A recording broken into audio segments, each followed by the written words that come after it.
Welcome to the Grand Voyage with Chateau Malartic-La Gravière.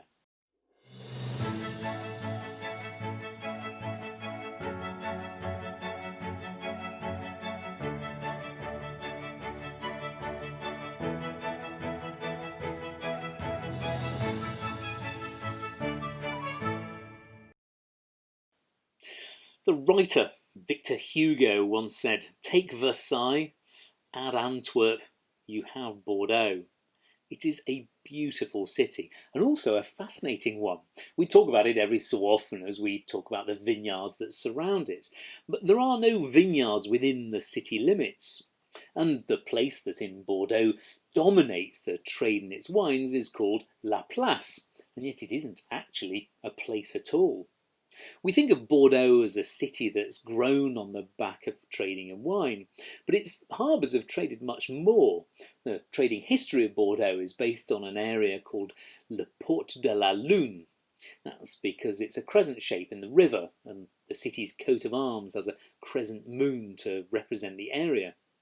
As well as the port area itself, the Port of the Moon includes a vast area of exceptional urban and architectural unity and coherence, which is why it's the world's largest UNESCO World Heritage Site in an urban area. It's around 40% of the total area of the city. It's an outstanding example of innovative classical and neoclassical trends. The money that built those squares and esplanades and vast statues arrived in the 18th and 19th centuries. This was Bordeaux's second golden era, when the majority of Europe was supplied by Bordeaux with coffee, cocoa, sugar, cotton and indigo. This was France's busiest port and the second busiest port in the world after London. The city's first golden age had been when it was under English rule from London from the 12th to the 15th century. In fact, when it was initially taken back by the French, the citizens of Bordeaux asked the English to come back and retake the city, which they did and then promptly lost it again. During Bordeaux's second golden age, much the same thing happened.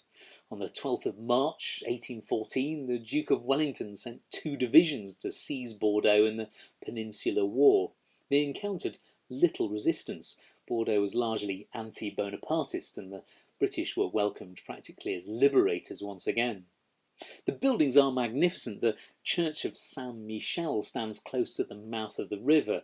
Its spire is 148 metres tall, that's 450 feet, with smaller spires known as Les Filles du Cloquet, the young girls of the clock tower. For traders bringing coffee, cocoa, sugar into the port, spotting the main spire was a sign you were almost home, but you couldn't relax. It wasn't until you'd spotted the young girls that you'd come through the most dangerous part of the estuary and you were safely home. Head just outside the city walls and you'll find the Quai des Chatrons. This is the Charterhouse Quays, named after the Carthusian monks who lived here and eventually housed all the negociants, wine merchants, who traded the region's wines.